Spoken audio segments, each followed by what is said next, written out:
पासवान जी उस रामविलास पासवान के बेटे हैं जिन्होंने संसद के अंदर संजय सिंह को जो है धमकी दिया था कि जो है आपको कहाँ मिलना है, कनाट प्लेस में या चांदनी चौक में। जो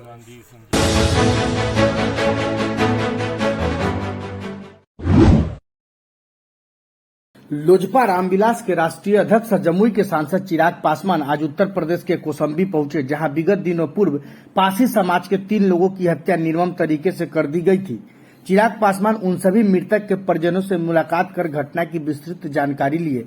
पासी समाज के लोगों ने चिराग पासवान को उनके पिता की याद दिलाते हुए कहा कि किस प्रकार आपके पिता गरीबों की आवाज संसद में उठाया करते थे, उन्होंने कैसे संजय गांधी पर कुर्सी उठा लिया था।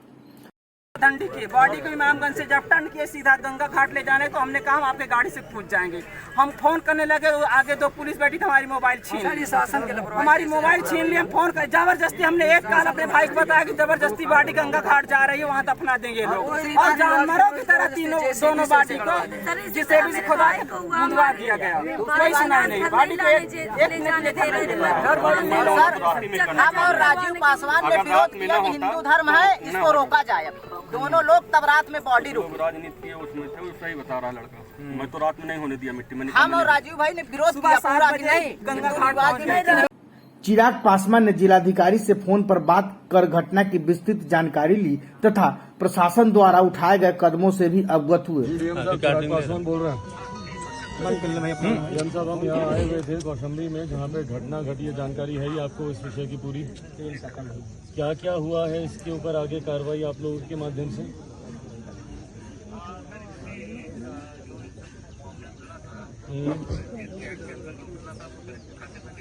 नहीं सर, कुछ नहीं, आज 1 रुपया भी खाते पैसा नहीं। अच्छा डीएम साहब, हम यहीं पे बैठे हुए हैं, परिवार के सब लोग हैं यहाँ पे, पासी समाज के सब लोग हैं, तो इनसे जानकारी लेने के बाद ही हम आपको फोन कर रहे हैं। तो इनका कहना ये है कि जो बातें आपके माध्यम से कही गई थी अभी तक वो बातें नहीं हुई। मुआवजे के तौर पर फिलहाल इन लोगों को कुछ नहीं मिला।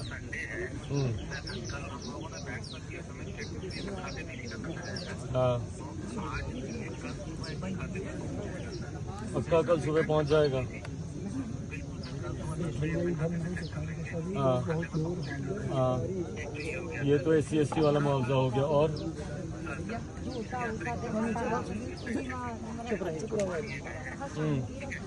चिराग पासवान ने जिलाधिकारी से फोन पर बात कर घटना की विस्तृत जानकारी ली तथा प्रशासन द्वारा उठाए गए कदमों से भी अवगत हुए। उन्होंने जिलाधिकारी से दोषियों पर ठोस कार्रवाई करने की मांग की तथा पासी समाज के लोगों को आश्वासन देते हुए कहा कि इस मामले में मुझसे जितना हो सकेगा हर संभव मदद करने का प्रयास करूंगा। से ना मैं कभी डरा हूं ना कभी डरूंगा। पिछले 2 साल आप सब में से जो भी मेरे जीवन को देख रहा होगा, इन 2 सालों में मेरे साथ क्या क्या नहीं किया गया। अपने ही परिवार से निकाल दिया गया, अपने ही घर से मेरा सामान सड़क पर फेंक दिया गया, मेरी ही पार्टी से मुझे निकालकर बाहर फेंक दिया गया। उसके बावजूद भी ना मैं डरा ना मैं रुका। रामविलास पासवान का खून है मेरी रगों में, डरना मैंने सीखा नहीं है और समझौते करना मेरी फितरत में नहीं।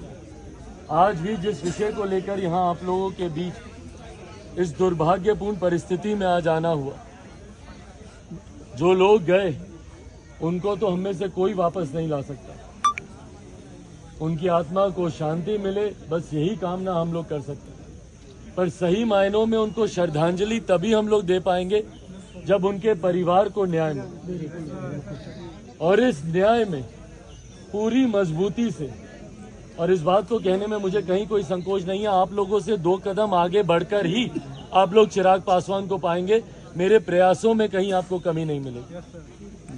यकीनन एक ऐसी परिस्थिति है जो हम सबके लिए कठिन है, पर इसमें सीएम से बात करनी हो, स्थानीय प्रशासन से निरंतरता में बातचीत कर उन पर दबाव डालकर हर वो संभव प्रयास मेरे द्वारा किया जाएगा ताकि इस परिवार को न्याय मिले।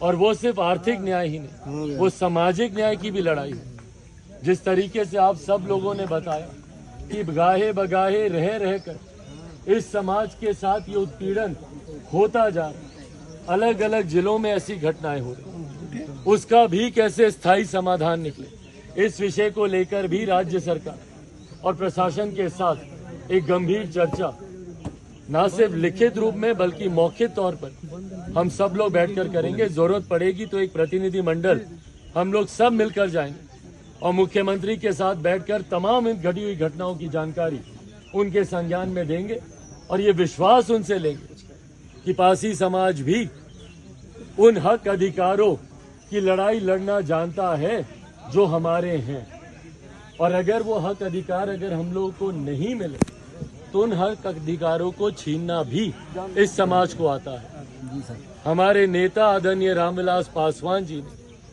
अपने हक अधिकारों के लिए हर संभव लड़ाई लड़ी और वो किसी भी स्तर पर जाने में वो घबराए नहीं। अभी आप उदाहरण दे रहे थे संजय गांधी जी को, किस तरीके से लोकसभा में वो ललकारे थे कि जहां फरियाना है हमसे फरियाए, तो उन्हीं का खून है हम लोग की भी रगों में, तो वो लड़ाई हम लोग लड़ेंगे। पर आज मैं जिस उद्देश्य के साथ आया हूं, मुझे सिखाया गया है, हमारे संस्कारों में कहा जाता है कि दुख बांटने से कम होता है। आज माँ का दर्द कोई नहीं जान सकता। आज इनके साथ जो घटना घटी है, मेरे लिए ये माँ समान है। आज इन्होंने जब अपना सब कुछ खो दिया, उसके बाद भी किस हिम्मत से इन्होंने अपनी बातों को रखा, ये दिखाता है कि न्याय के लिए ये आज भी उतनी ही मजबूती से खड़ी। आज सिर्फ इनका दर्द बांटने, परिवार में अपने भाइयों के साथ खड़ा होने मैं यहाँ पर आया हूँ, पर साथ में ये वादा विश्वास दिलाकर जाता हूँ कि यहाँ से जाने के बाद भी निरंतरता में आज कहीं ना कहीं भाई जैसे ही घटना घटी और कितने लोग आए यहाँ पर, आने का काम किया ना, ये सिर्फ इसीलिए ताकि आप लोगों को विश्वास रहे। कहने को हम बोल सकते थे कि हम भाई बात कर रहे हैं, हम बात भी करते, सब करते, पर यहाँ आने का मकसद सिर्फ यही कि जो रामविलास पासवान जी करते थे उनसे 2 कदम बढ़कर ही आप चिराग पासवान को पाएंगे। हमारे प्रयासों में, हमारे कार्यों में कहीं कोई कमी नहीं रहेगी, पर हाँ साथ हमको आप सबका भी चाहिए। इस लड़ाई में सबका हमको साथ चाहिए। सब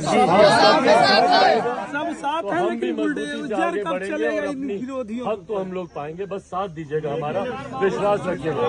भैया बुलडोजर कब चलेगी? यहाँ पर आने का एक मकसद होता है, हम यहाँ पर आए हैं, 4 हत्याएं हुई हैं, हमें 2 मिनट का मौन रखना पड़ेगा। हमारे पासवान जी मौन कर लेते हैं।